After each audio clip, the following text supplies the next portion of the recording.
Bangla audio স্টোরির জগতে প্রথমবার কোনো জাপানি ভাষার রহস্য কাহিনী আমরা অডিও স্টোরি হিসেবে শোনাতে চলেছি। জাপানি রহস্য সাহিত্যে আজকের গল্পটির জনর বা ঘরানার নাম হল হানকাকু বা ইম্পসিবল ক্রাইম। এই বিশেষ ঘরানার পথিকৃত ছিল জাপানি লেখক কেইকিচি ওসাকা। তার আসল নাম ফুকুতারো সুজুকি। যদিও ওসাকা নিজের জীবদ্দশায় এই ধরনের রহস্য গল্প লিখে সুনাম অর্জন করতে পারেননি, তাঁর মৃত্যুর বহু বছর পর গল্পগুলির পুনঃমূল্যায়ন শুরু হলে জাপানি ভাষার রহস্যপ্রেমীদের মধ্যে বেশ জনপ্রিয় হয়ে ওঠে এই ধরনের গল্প। আজ আমরা আপনাদের যে গল্পটি শোনাব তার বাংলা তর্জমা করলে দাঁড়ায় গিঞ্জা ভূত। আজকের গল্পটি শুনে অবশ্যই কমেন্টে আপনার মতামত জানাবেন। আপনারা আগ্রহী হলে এই ধরনের আরও জাপানি গল্প বাংলায় করার দুঃসাহস আমরা দেখাতে পারব। সাবস্ক্রাইব করুন আমাদের চ্যানেল আর শুনতে থাকুন আমাদের আজকের গল্প। গল্পটি ভালো লাগলে একটা লাইক করতে ভুলবেন না। তাই শুনতে থাকুন আজকের গল্প।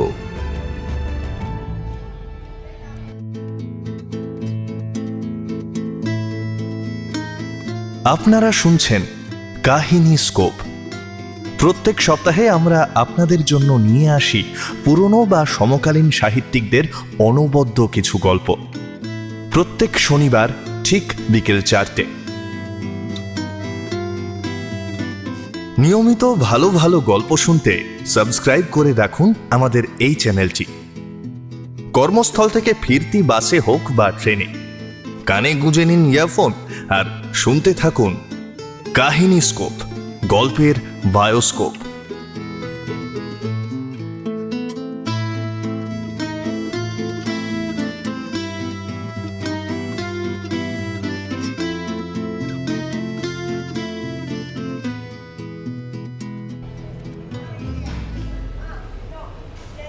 গিঞ্জা জায়গাটার পিছনের দিকে 3 মিটারেরও কম চওড়া এক সরু গলির দুই পাশে রঙিন দোকানের সারি ঝলমল করত,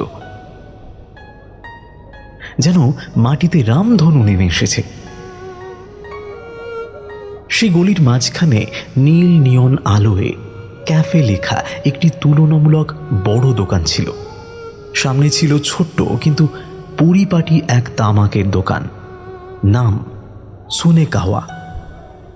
দোতলা দোকান, সামনে জায়গা বলতে 2 মিটারেরও কম। তবু তার সাজসজ্জা ছিল এত উজ্জ্বল ও রুচিশীল যে আশপাশের দোকানগুলো থেকে ভেসে আসা জ্যাজ সুর যেন এসে তার কোল জুড়ে বসত। ফলে গলির প্রায় সব ক্রেতারই আকর্ষণ হয়ে উঠেছিল এই দোকানটি, আর ব্যবসাও চলত রমরমিয়ে। দোকানের মালকিন ছিলেন বছর 40-এর এক মহিলা, নাম ফুসায়ে। ঝোলানো সাইনবোর্ডের সুন্দর মেয়েলি হাতের লেখায় লেখা দোকানের নাম সুনেকাওয়া। পাড়ার গুজব অনুযায়ী তিনি নাকি এক অবসরপ্রাপ্ত সরকারি কর্মচারীর স্ত্রী, বর্তমানে বিধবা। তার একটি মেয়ে আছে, কাছেরই একটি গার্লস স্কুলে পড়ে। মহিলার গায়ের রং বেশ ফর্সা, স্থূলকায়। বয়স অনুযায়ী পোশাক আশাক সংযত হলেও তার মধ্যে এক ধরনের আলগা আকর্ষণ রয়েছে। একসময় 30-এর কোঠার এক নিরস চেহারার যুবক এসে সেখানে থাকতে শুরু করে, নাম তাতসুজিরো। খুব ধীরে ধীরে সে প্রতিবেশীদের সঙ্গে মিশতেও শুরু করলো, কিন্তু সেই শান্ত প্রায় মাতাল করা স্থিরতা বেশি দিন টিকল না। তামাকের দোকানটির ব্যবসা জমে উঠতে লাগলো। কাজে রাখা হলো এক তরুণীকে, নাম সুমিকো। মেয়েটি ঘরের কাজও করত। সেই থেকেই বাড়ির শান্তি বিঘ্নিত হতে শুরু করল। মেয়েটির বয়স 20-র একটু বেশি, রোদে পোড়া উজ্জ্বল গায়ের রং, চেহারায় তারুণ্যের টান টান প্রাণ শক্তি। সুমিকো, আজ রাতে তুমি উপরের ঘরটা গুছিয়ে দিও। ঠিক আছে মালকিন। তাতসুজিরো সিঁড়ির ধারে দাঁড়িয়ে নিঃশব্দে হাসল মাত্র।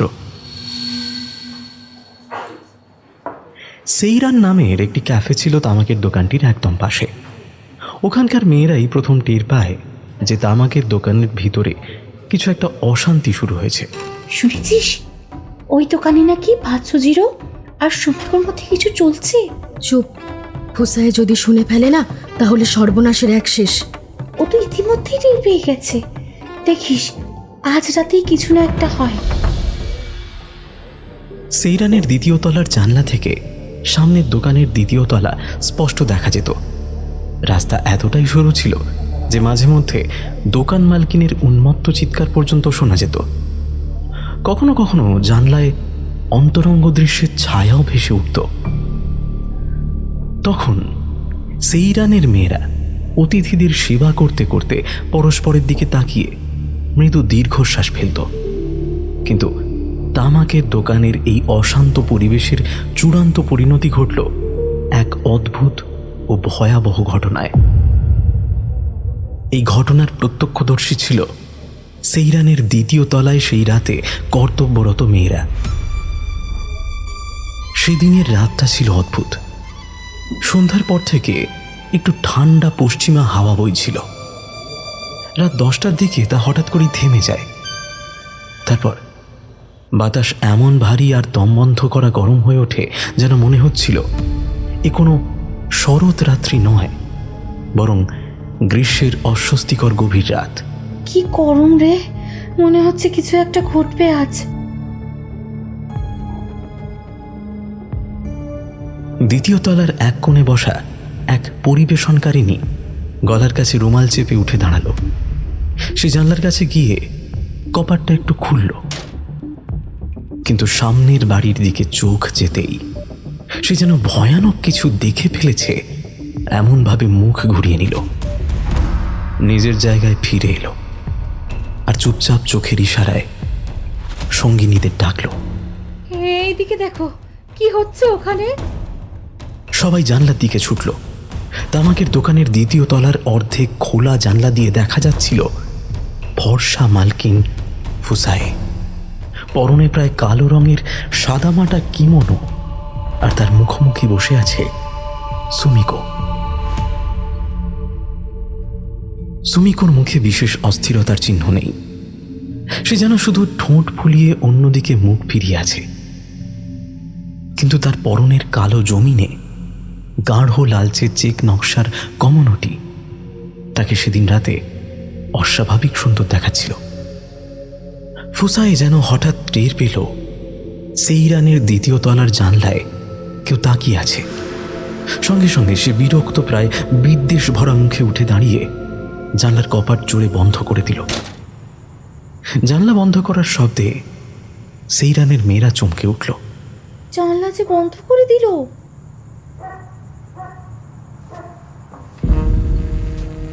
জ্যাজ মিউজিক বাজছিল, চারপাশে যথেষ্ট শব্দও ছিল, কিন্তু তবু জানলা বন্ধ করার সেই কর্কশ শব্দ যেন এবারের মেয়েদের বুক কাঁপিয়ে তুলল। আজকের রাতটা যেন অন্যরকম। হ্যাঁ, আজ মনে হচ্ছে সত্যি কিছু একটা হবে। হয়তো ফুসায় আজ সুমিকোর সঙ্গে চূড়ান্ত একটা বোঝাপড়া করে নেবে। আজ আর আগের মতো অকারণ চিৎকার নেই, বরং যেন নীরব স্থির ধারালো অভিযোগে ভরা পরিবেশ। মাঝে মাঝে কোনো তীক্ষ্ণ স্বর ভেসে আসছিল, কিন্তু আশপাশের কোলাহলে তা দ্রুত মিলিয়ে যাচ্ছিল। রাত 11টার পর ফুসায়ের মেয়ে কিমিকো সম্ভবত মায়ের নির্দেশে দোকান বন্ধ করতে এলো। তামাকের দোকানটি প্রায় সব সময় 11টায় বন্ধ হতো। সামনের দরজা বন্ধ হয়ে গেলেও কাউন্টারের সামনের দরজায় একটা ছোট ফুলের মতো জানলা ছিল, যেখান দিয়ে দেরি করে আসা ক্রেতাদের তামাক বিক্রি করা যেত। কিন্তু সেই রাতে একটা বিষয় সবার চোখে পড়ল। সেই যুবক তাতসুজিরোকে সারা সন্ধ্যায় দোকানে দেখা গেল না। সেইরানের মেয়েরা চোখে চোখে আবার ইশারা করল। তাহলে আজ সত্যিই বড় কিছু ঘটেছে। হয়তো অবশেষে মালকিন ফুসায়ে তাতসুজিরো আর তার কর্মী সুমিকোর সম্পর্কের প্রমাণ পেয়ে গেছে। এরপর আশপাশ ধীরে ধীরে শান্ত হয়ে এলো। দূরের গ্রামের শব্দ পর্যন্ত শোনা যাচ্ছিল, এতটাই শান্ত হয়ে গেল চারিপাশ। সেইরানের মেয়েরা নিজেদের কাজ নিয়ে ব্যস্ত হয়ে পড়ল। বিশেষ করে সন্ধ্যা থেকে 3জন বেহেড মাতাল বখাটে অতিথিকে সামলানোই তখন ওদের বড় চিন্তা। ওই আরেকটা বিয়ার দে রে কেউ। এখন অনেক রাত হয়েছে। দেখো সুন্দরী, তুমি না দাও, কাউন্টারে গিয়ে বলে দাও। ঠিক এই সময় ঘটে গেল সেই ট্র্যাজেডি। প্রথমে এলো একরকম চাপা ভোঁতা শব্দ। সেটা ঠিক চিৎকার নয়, যেন চাপা গোঙানি। শব্দটা এলো তামাকের দোকানের দ্বিতীয় তলা থেকে। জানলাগুলো শক্ত করে তখনও বন্ধ। ঘরে অবশ্য এখনো আলো জ্বলছে। সেইরানের মেয়েরা আবার তাকালো। তারপর হঠাৎ যেন কেউ জোরে মেঝেতে পড়ে গেল। ধপ করে শব্দ হলো। মেয়েদের মুখের রং বদলে গেল। তারা সবাই জানলার দিকে ছুটে এসে সামনের বাড়ির দিকে তাকালো। ঠিক তখনই তামাকের দোকানের দ্বিতীয় তলার জানলায় দেখা গেল একটা বড় সড়ো ছায়া।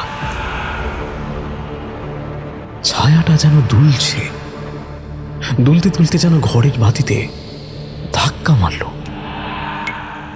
একটা শব্দ হলো। সঙ্গে সঙ্গে ঘরটা অন্ধকারে ডুবে গেল। কিন্তু অন্ধকার হতেই ছায়াটা যেন হোঁচট খেয়ে সামনের জানলার দিকে এসে পড়ল। ঝনঝন করে কাঁচ ভেঙে পড়ল। আর তখনই ছায়ার আড়াল থেকে দেখা গেল একজন নারীর পিঠ, ফর্সা ঘাড়, পরনে প্রায় কালো, একেবারে সাদামাটা কিমোনো।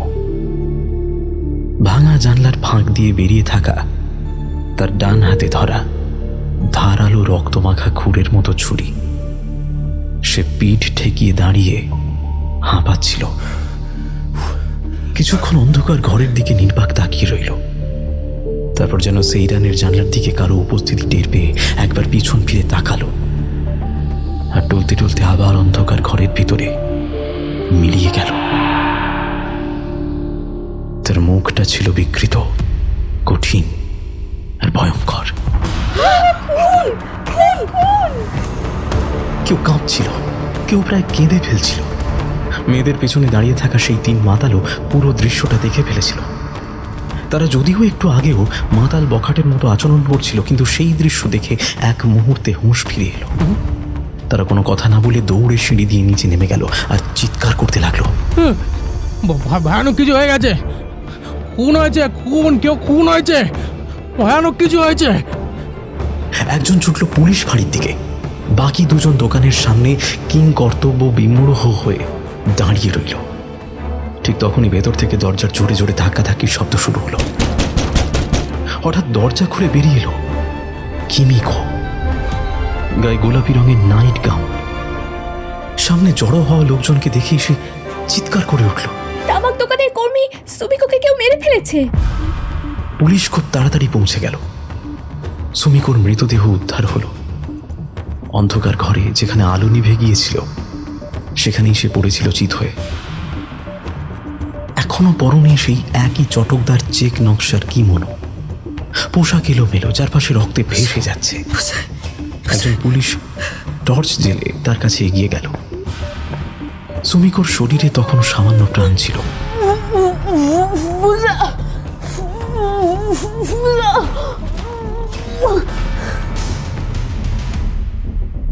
তারপরে নিস্তেজ হয়ে পড়ল।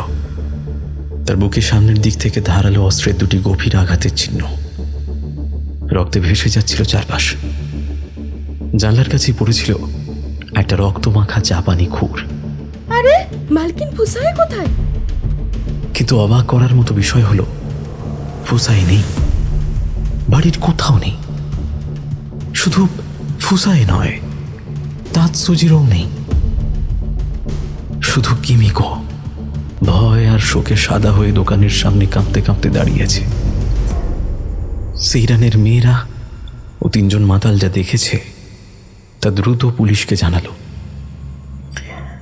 সুমিকোর মৃত্যুকালীন উক্তি ফুসাই। এর সঙ্গে মিলিয়ে পুলিশ প্রথমে মোটামুটি নিশ্চিত হলো যে ফুসাই খুনি। সঙ্গে সঙ্গে ফুসাইয়ের খোঁজ শুরু হলো।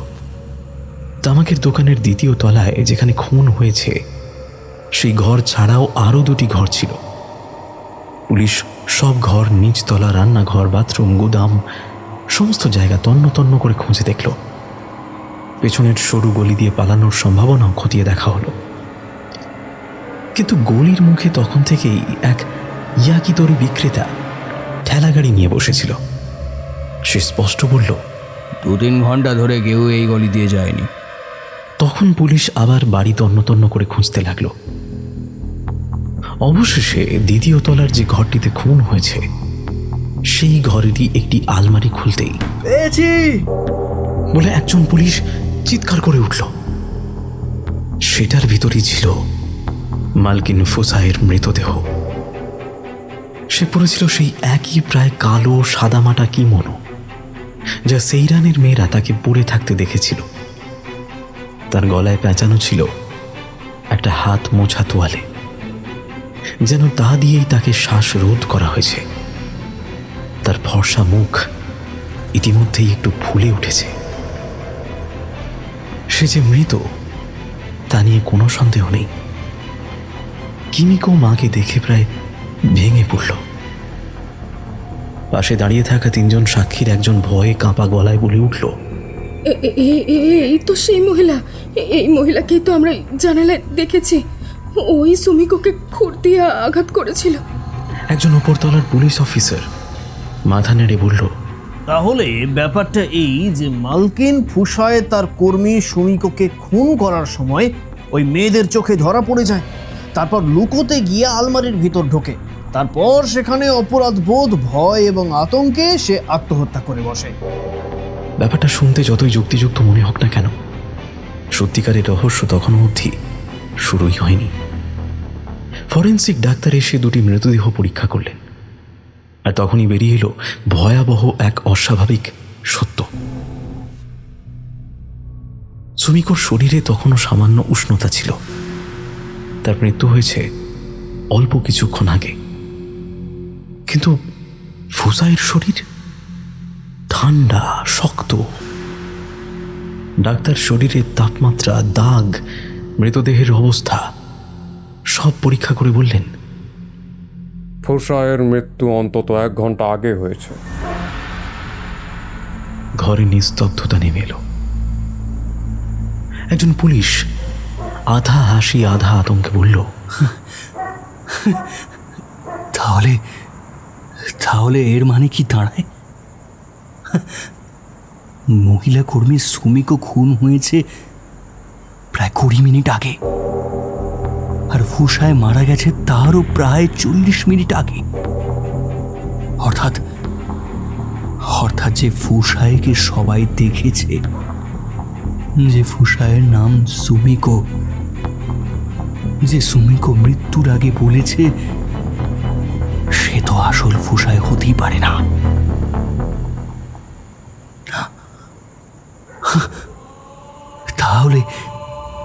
তাহলে কি সেটা ফুসায়ের ভূত? এইভাবেই গিঞ্জা ঘোষ্টের গুজব জন্ম নিল। হঠাৎ করে এই মামলাটি বেশ জটিল হয়ে উঠল। পুলিশ কর্মকর্তারা যেন এক বিশাল উঁচু দেয়ালের সামনে এসে পথ হারিয়ে ফেলেছেন। পুরো ব্যাপারটাই যেন ভুতুড়ে। তার উপর সমস্যা যেন এখন আরো দ্বিগুণ। এখন মৃতের সংখ্যা 2 জন। একজনকে নাকি একটি ভূত হত্যা করেছে, আর অন্যজন মারা গিয়ে নিজেই ভূত হয়ে ঘুরে বেড়াচ্ছে এবং মানুষ খুন করছে। কি অদ্ভুত কাণ্ড! তবুও তারা খোঁজ খবর করতে লাগলেন। পুলিশ কর্মকর্তারা দ্রুত নিজেদের সামলে নিয়ে আবার তদন্ত শুরু করলেন। প্রথমেই তারা নিহত শ্রমিকর ঘটনাটি আপাতত সরিয়ে রেখে মালকিন ফুসাইয়ের মৃত্যুর তদন্ত শুরু করলেন। ফুসাই কি আত্মহত্যা করেছিলেন, নাকি তাকে খুন করা হয়েছে? ফরেন্সিক ডাক্তাররা মত দিলেন, ফুসাইয়ের মৃত্যু অন্তত 1 ঘন্টা আগে হয়েছে। বিচারক, কৌঁসুলি এবং পুলিশ কর্মকর্তারাও মোটামুটি এই মতের সঙ্গে একমত হলেন। এরপর তারা দোকানে গেলেন এবং জিজ্ঞাসাবাদ শুরু করলেন। প্রথমে ডাকা হলো তার মেয়ে কিমিকোকে। মাকে হারিয়ে মেয়েটি সম্পূর্ণ ভেঙে পড়েছিল। কাঁদতে কাঁদতে বয়ান দিল, সন্ধ্যায় মা আমাকে দোকান দেখাশোনা করতে বলে সামনের দিকে 2য় তলায় সুমিকোর সঙ্গে উঠেছিলেন। তখন প্রায় রাত 10টা। মা খুব খারাপ মেজাজে ছিলেন। এটা তার কাছে নতুন কিছু নয়, তাই সে বিশেষ গুরুত্ব দেয়নি এবং ম্যাগাজিন পড়তে পড়তে দোকান সামলাচ্ছিল। রাত 11টার সময় সে ঘুমে ঢুলে পড়েছিল।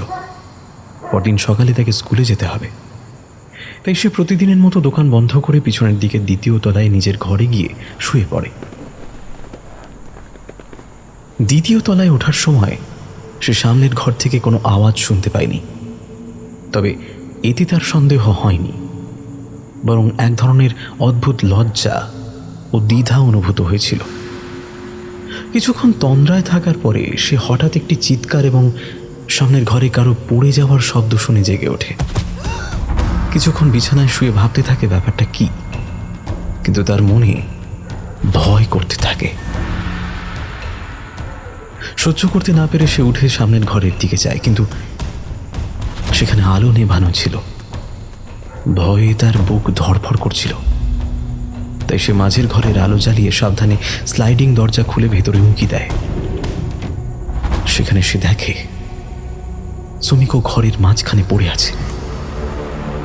তখন সে কোনো শব্দ না করে প্রায় দৌড়ে নিচে নেমে আসে এবং সামনের দরজা খুলে লোকজনের সাহায্য চায়। এটাই ছিল তার মোটামুটি বয়ান। তুমি যখন সামনের ঘরে উঁকি দিচ্ছিলে তখন কি তোমার মা জানালার কাছে দাঁড়িয়েছিলেন? না, তখন মা সেখানে ছিলেন না। তাহলে যখন তুমি ভয়ে নিচে নেমে দেখলে যে তোমার মা নেই, তখন তোমার কোনো সন্দেহ হয়নি? আমার মা মাঝে মাঝে মাঝরাতে তাৎসুজিরোর সঙ্গে মদ খেতে বের হন, তাই আমি ভেবেছিলাম আজও হয়তো তাই হয়েছে। তাৎসুজিরো? তুমি তাৎসুজিরোর কথা বলছো? তিনি কে? তখন কিমিকো দ্বিধা ভরে তাৎসুজিরোর কথা বলল। তারপর নার্ভাস হয়ে যোগ করল, আজ রাতে আমি যখন দোকান দেখছিলাম তখনই তাৎসুজিরো মার আগেই চলে গিয়েছিলেন, তবে পেছনের দরজাটা খোলা ছিল, তাই ভাবলাম হয়তো তিনি আবার ফিরে এসেছেন। আমি তখন গিয়ে ঘুমিয়ে পড়েছিলাম, তাই কিছুই জানি না। আচ্ছা, তিনি ঠিক কোথায় মদ খেতে গিয়েছিলেন? আমি জানি না। পুলিশ অফিসার সঙ্গে সঙ্গেই তার অধস্তনদের তাৎসুজিরোর খোঁজ নিতে পাঠালেন। এরপর সেইরানের ওয়েট্রেসদের এবং 3 জন পুরুষকে সাক্ষী হিসাবে জিজ্ঞাসাবাদ করা হলো। সাক্ষীরা প্রথম থেকেই যা বলেছিল তারই পুনরাবৃত্তি করল। নতুন করে তারা আর কিছুই বলতে পারল না। শুধু এইটুকু নিশ্চিত করল যে কিমিকোর বয়ান তাদের দেখা ঘটনার সঙ্গে মিলে যায় এবং ওয়েট্রেসরা তাৎসুজিরো সম্পর্কে কিমিকো যা জানত সেটুকুই বলেছে। জিজ্ঞাসাবাদ শেষ হলে তারা মোটামুটি ফুসাইয়ের হত্যার সময় নির্ধারণ করতে পারল। অর্থাৎ সেইরানের ওয়েট্রেসরা যখন দেখছিল মালকিন ফুসায়ে সুমিকোর সামনে বসে জানলা দরজা বন্ধ করে দিয়েছিলেন, সেই সময় থেকে রাত 11টার মধ্যে যে কোনো এক সময় তাকে খুন করা হয়েছে। যদি কিমিকোর বয়ান সঠিক হয় তাহলে সেই সময় তাৎসুজিরো কি বাড়িতে ছিলেন না? তবে কি এমন হতে পারে কিমিকো যখন দোকান দেখছিল তখন তিনি চুপিসারে পেছনের দরজা দিয়ে ঢুকে উপরে গিয়ে ফুসাইয়ের গলা টিপে হত্যা করে আবার পালিয়ে গিয়েছিলেন? যাই হোক, তাৎসুজিরোকে জিজ্ঞাসাবাদ না করে এই প্রশ্নের উত্তর পাওয়া সম্ভব নয়। তবে কিছুক্ষণ পরেই তাৎসুজিরো নিজের বাড়িতে ফিরে এলেন, একরকম টলতে টলতে। জিজ্ঞাসাবাদের সময় তিনি বিভ্রান্ত মুখে তোতলাতে তোতলাতে উত্তর দিতে লাগলেন। তিনি যে গল্প শোনালেন তাতে রহস্যের সমাধান তো হলোই না, উল্টে ব্যাপারটা আরো জটিল হয়ে গেল। তার মতে সে রাত 10টা থেকে এখনো পর্যন্ত শিনবাসির হাচি নামে একটি উডেন রেস্তোরাঁয় মদ খাচ্ছিল এবং রাতে যে কি ঘটেছে তা তিনি জানেনই না। একজন পুলিশ অফিসার সঙ্গে সঙ্গেই হাচির মালিক তকোহচির কাছে ছুটে গেলেন, কিন্তু তাকে এনে তাৎসুজিরোকে দেখানো হলে তিনি তৎক্ষণাৎ বললেন, আরে হ্যাঁ, উনি তো সত্যিই রাত 10টা থেকে একটু আগে পর্যন্ত আমাদের সঙ্গেই ছিলেন। আমার স্ত্রী আর অন্য গ্রাহকেরা তো দেখেছে ওকে। তিনি ব্যাখ্যা করলেন যে তিনি নিচতলায় ছিলেন, কখনো ঘুমোচ্ছিলেন, কখনো জেগে চারপাশ দেখছিলেন। তিনি সারা রাত সেখানেই ছিলেন। অফিসারটি নতুন কিছু জানতে না পেরে হতাশ হয়ে শুধু মাথা নেড়ে তাকোহচিকে চলে যেতে বললেন। এখন তাৎসুজিরোর একটি অ্যালিবাই ছিল, এই পর্যায়ে তদন্তের সব রাস্তায় যেন একটা নিরেট দেওয়ালের সামনে গিয়ে মুখ থুবড়ে পড়েছিল। কিমিকো সামনের দিকে পাহারা দিচ্ছিল, আর ইয়াকিতরি দোকানের মালিক জোর দিয়ে বলেছিলেন যে পিছনের দরজা দিয়ে কেউ যাতায়াত করেনি।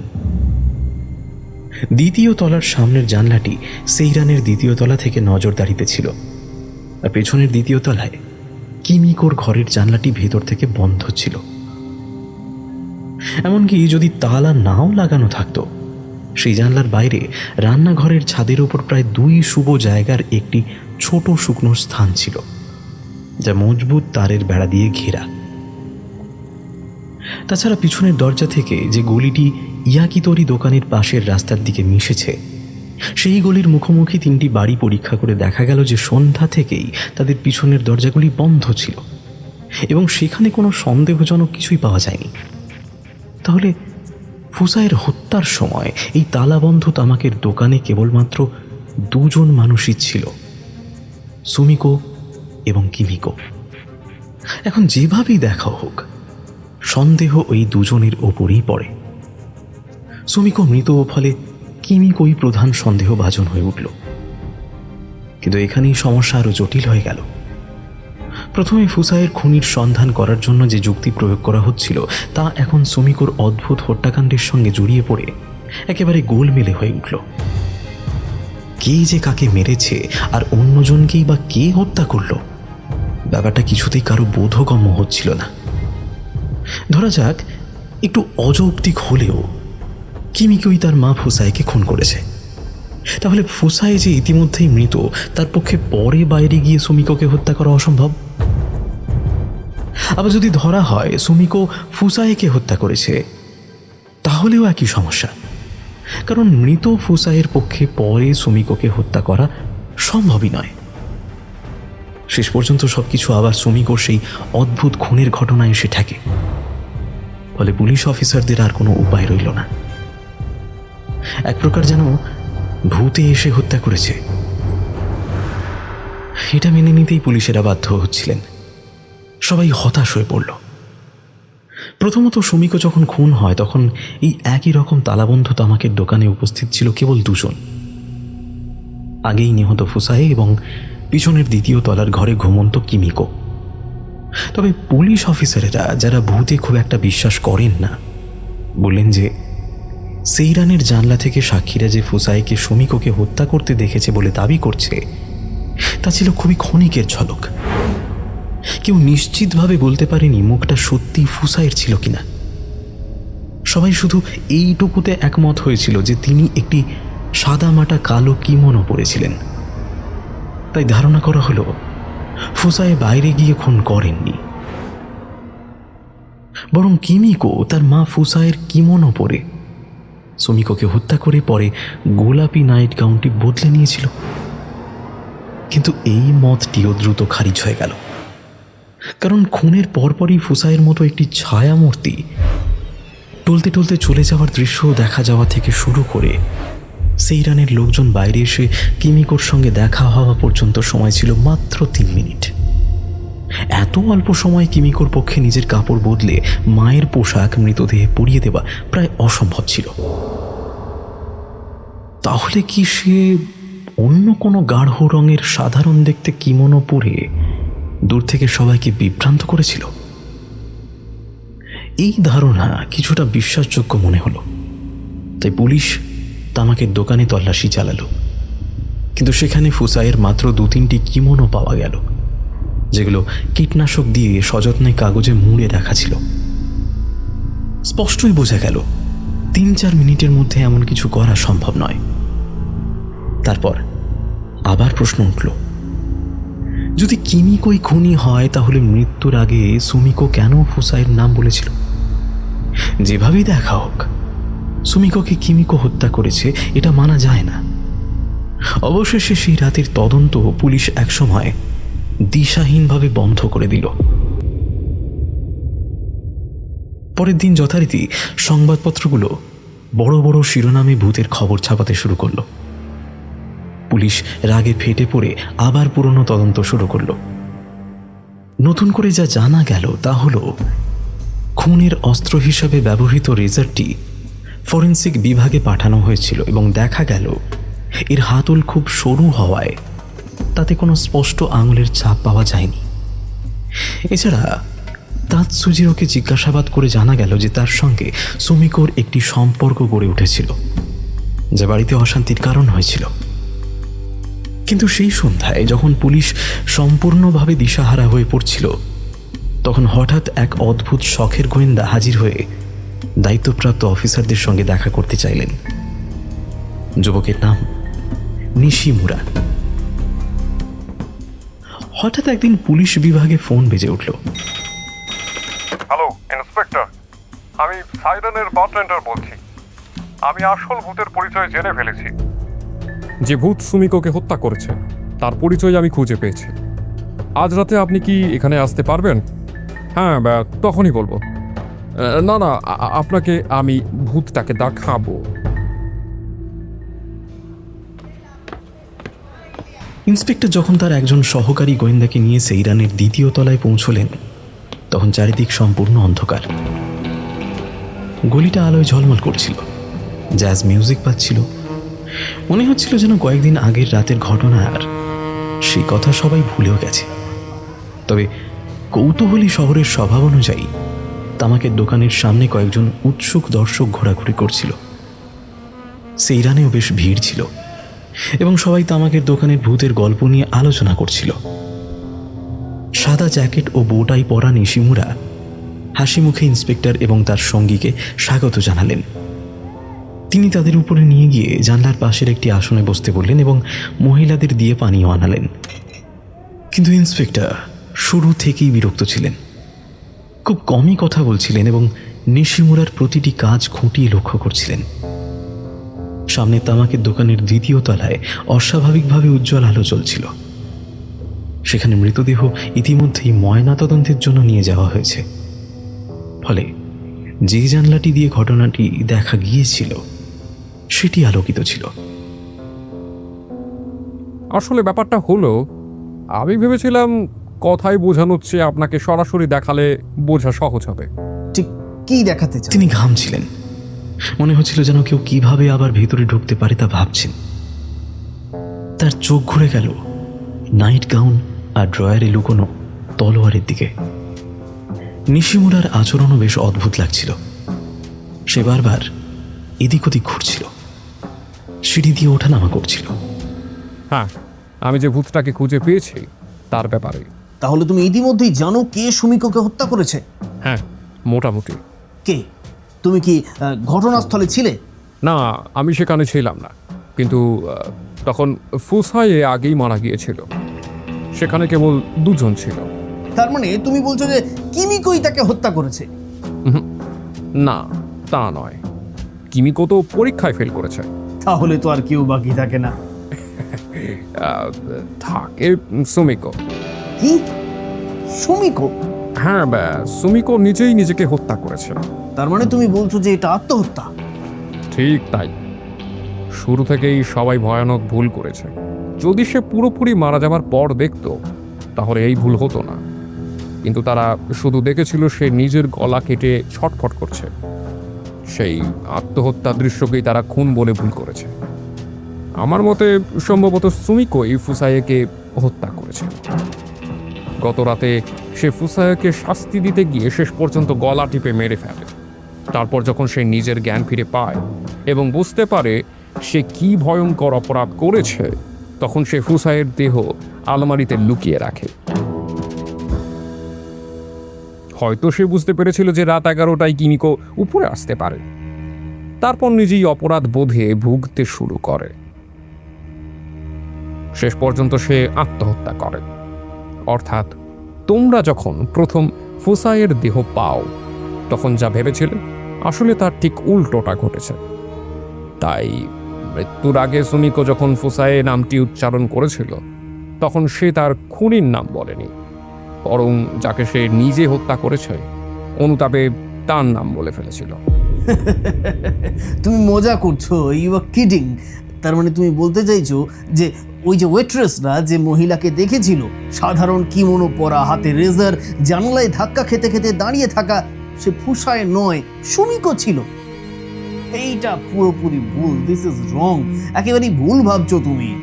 শোনো, আগে কিমোনোর কথাটা ভাবো। ফুসায় যেমন সাধারণ কিমোনো পরেছিল, সেখানে সুমিকো পরেছিল একটা জাঁকজমকপূর্ণ গর্জিয়াস পোশাক। একটু থামুন, এই বিষয়টাই আসল। কেন সবাই বলছে ভূত দেখা গেছে? এখন সব প্রস্তুত, তাই আমি আপনাকে সেই ভূতের আসল পরিচয় দেখাতে চাই।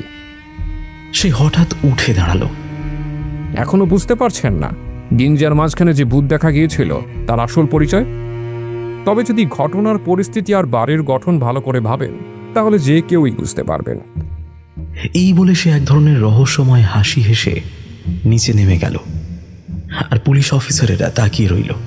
কিছুক্ষণের মধ্যে সে একটি বড় ন্যাশনাল সাইকেলের বাতি নিয়ে ফিরে এলো এবং জানলার পাশে দাঁড়িয়ে ইন্সপেক্টরকে বলল, আমি এখন আপনাকে ভূতটা দেখাবো, দয়া করে এখানেই দাঁড়ান।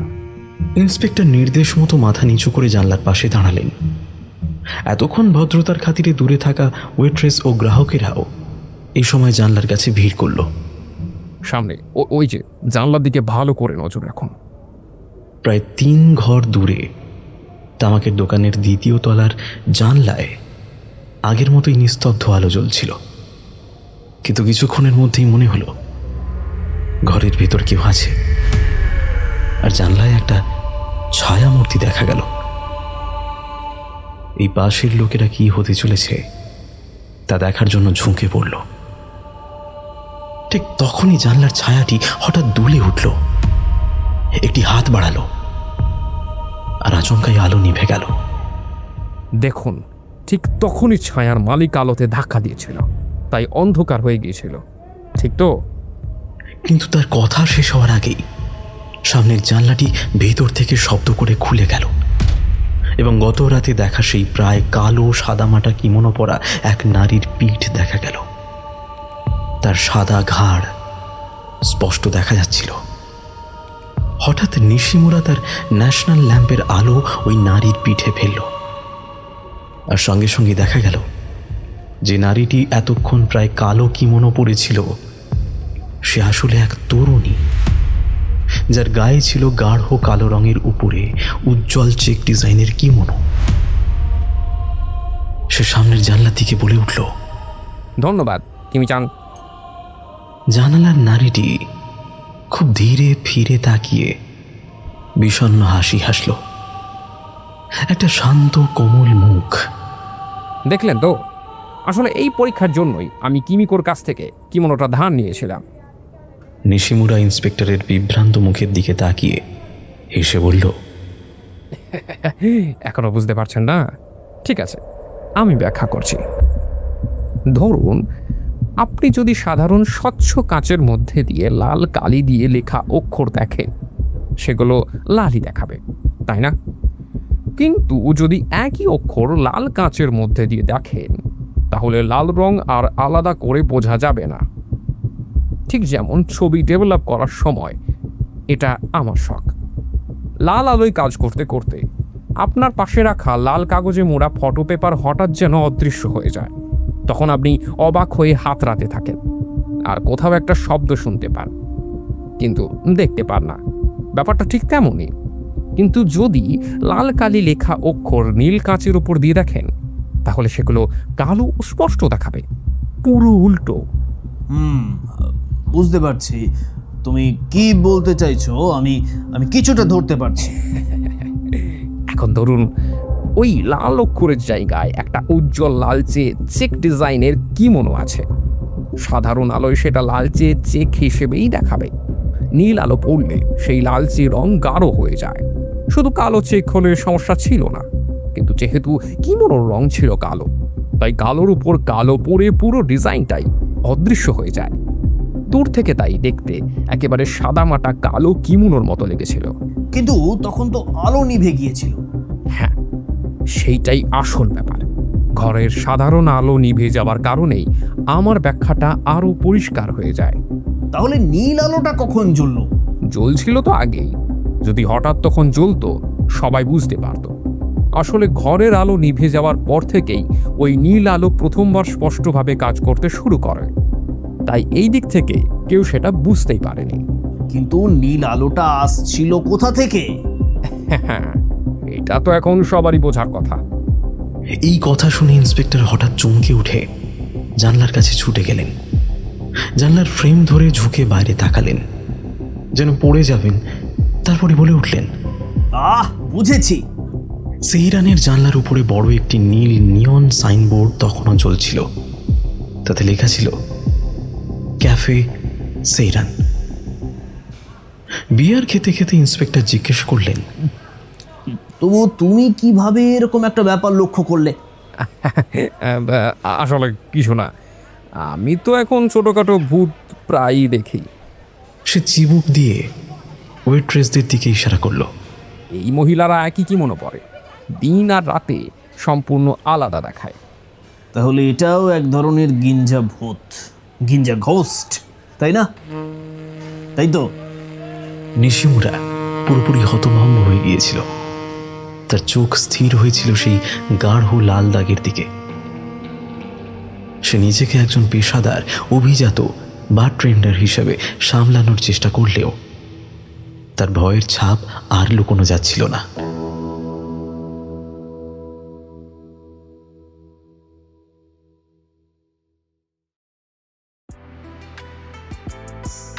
কেমন লাগলো আজকের পর্ব?